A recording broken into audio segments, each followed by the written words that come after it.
Wafugaji wengi wa kuku wa kienyeji wanafuga sana, lakini wanashindwa kupata faida kutokana na sababu mbalimbali.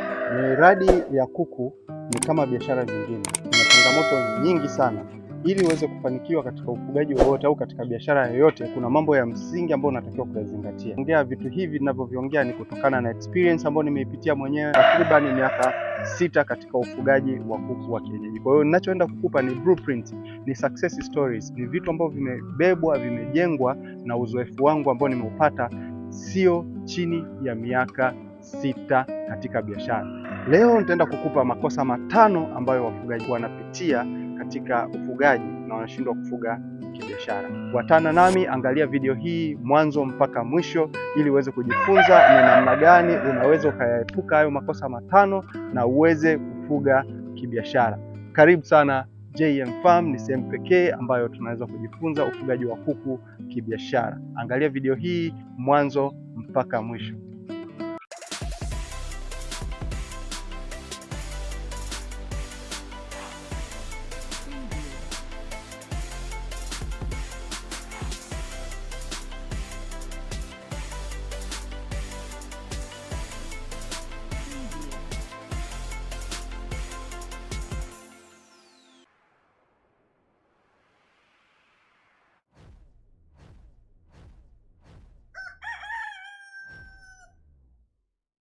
Kosa la kwanza kubwa ambalo wafugaji wanalifanya ni kuanza bila mbegu bora.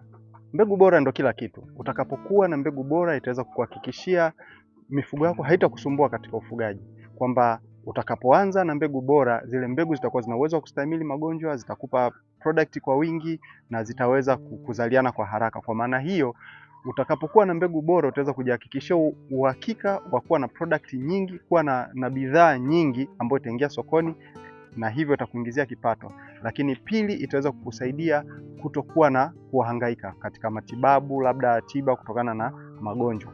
Hilo ni kosa kubwa la kwanza. Watu wengi tunaanza na mbegu isiyokuwa bora.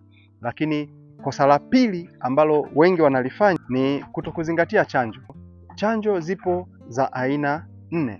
Tunatoa katika magonjwa yote ya virusi, magonjwa ya virus. Kwa hiyo chanjo ya kwanza ni Marix, lakini chanjo ya pili ni Kideri. Nadhani hii wote tunaifahamu, ama Newcastle. Chanjo ya 3 ni Gumboro na chanjo ya 4 ni Foilpox ama ndui. Lakini kuna chanjo nyingi tu ambazo zinatolewa, japo nyingine kwenye mamlaka zetu za Tanzania hazijaruhusiwa bado, hazina vibali, lakini kuna chanjo nyingi. Kuna chanjo ya foil typhoid ambayo ni ugonjwa pia unasumbua sana katika miradi ya kuku, lakini kuna chanjo nyingine ya cholera ambapo ni kipindupindu. Kwa hiyo kuna chanjo ya kipindupindu, kuna chanjo ya typhoid, kuna chanjo ya ndui, kuna chanjo ya Kideri ama mdondo, kuna chanjo ya Gumboro, pia kuna chanjo ya Marix. Kwa hiyo hizo ni chanjo ambazo zipo. Kwa hiyo usipozingatia chanjo kwa magonjwa hatari kama Kideri, inaweza ikasafisha mifugo yako yote. Kwa hiyo moja ya kosa kubwa ambalo wengi tunalifanya ama wafugaji wengi wanafanya wa kuku wa kienyeji ni kuassume kwamba kuku wa kienyeji wanaweza wakastahimili wenyewe. Basi ukifanya hivyo hautaweza kufuga kibiashara, kwa sababu namba yako haitaweza kuongezeka. Utakuwa unajikuta unapata matatizo ya mara kwa mara, aidha kwa kuvamiwa na magonjwa, outbreaks za magonjwa, na mwisho wa siku kuweza kupoteza mifugo yako yote. Hilo ni kosa la pili ambalo watu wanalifanya. Lakini kosa la 3 ni kutokuzingatia chakula bora. Wengi hatutoi chakula bora, chakula kulingana na umri. Tunaposema chakula kulingana na umri, kila umri una specific chakula, una chakula chake maalum. Kwa mfano, ukianza na vifaranga wadogo, wale wanaanza na starter. Kuna starter, unakuja grower, ukishakuja grower. Lakini hivi vyakula ninapokuambia sio lazima uende ukanunue ambavyo vimetengenezwa. Unaweza ukavitengeneza wewe mwenyewe. Hivi vyakula unaweza ukavizalisha wewe mwenyewe. Kwa mfano, starter, tunajua starter inatengenezwa na kiwango kikubwa cha protini. Kwa hiyo tunaposema starter inakuwa ina amount kubwa ya protini. Kwa hiyo ni chakula ambacho unaweza ukakitengeneza wewe mwenyewe. Zaidi ya 20% inatakiwa iwe protini. Lakini tukija kwenye grower, protini inapungua kidogo. Kwa hiyo kila chakula tunachokizalisha tunakizalisha kulingana na umri wa kuku. Wakifika kwenye utagaji tutawapa layers. Kwa hiyo kuku wakipata chakula sahihi itaweza kuwasababishia kuweza kukua kwa haraka na pia kuweza kukupa uzalishaji mkubwa. Kwa hiyo kosa la tatu ambalo watu wengi wanalifanya ni kuto kuzingatia chakula bora. Kwa hiyo utakapowalisha chakula bora wakapata kulingana na umri wao, utaweza kupata uzalishaji mkubwa na pia wataweza kukua kwa haraka. Lakini kosa la 4 ambalo linafanyika ni kutokuwa na banda kama hili bosi wangu unavyoliona. Hili ni banda bora. Kwa hiyo unatakiwa, ili uweze kufanikiwa katika mradi wako wa ufugaji wa kuku, ni lazima uanze ama ujenge banda bora. Banda bora lina sifa zake. Liwe linasafishika kirahisi, lina mzunguko mkubwa wa hewa. Kwa hivyo vyote vitaweza kusaidia mifugo yako kuweza kukaa vizuri bila shida yoyote, kuepusha magonjwa ya mfumo wa hewa na pia kuepusha dhidi ya wadudu na kadhalika. Kwa hiyo ni lazima uwe na banda bora. Kosa la 5 na la mwisho ambalo wafugaji wengi wanalifanya ni kuanza ufugaji bila kuwa na elimu. Hii kitu imenikosti mimi binafsi, imewahi kunigharimu. Unapoanza ufugaji bila kuwa na elimu ya ufugaji, bila kuwa na elimu ya ile mifugo unaoifuga.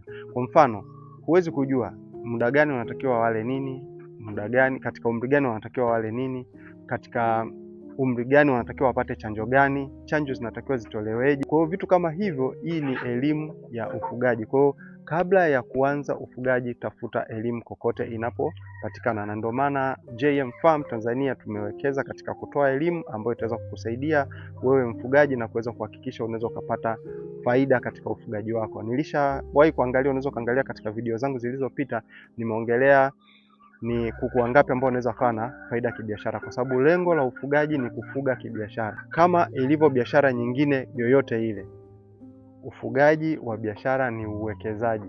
Kama ni uwekezaji, ina maana utawekeza fedha, utawekeza muda, utawekeza energy na resources zingine. Kwa kama utawekeza hivyo vitu, haitakuwa na maana utawekeza halafu usiweze kupata faida. Hiyo inakuwa ina discourage, inakatisha tamaa, na mwisho wa siku watu wanashindwa kufikia malengo yao kibiashara, au wanakata tamaa, wanaona ufugaji wa kuku hauna maana yoyote. Lakini ufugaji wa kuku, kama ninavyokuambia, kuku ni pesa, kuku ni biashara. Haya ni makosa 5 ambayo wafugaji wengi wanayafanya, na mwisho wa siku wanashindwa kabisa kufuga kibiashara na kupata faida kibiashara. Kama unataka kuanza ufugaji wa kuku wa kienyeji kwa usahihi au kuboresha ufugaji wako, karibu JM Farm kusaidia kufuga kwa mafanikio. Kuku ni pesa, kuku ni biashara. Tutane katika episode nyingine. Bye bye.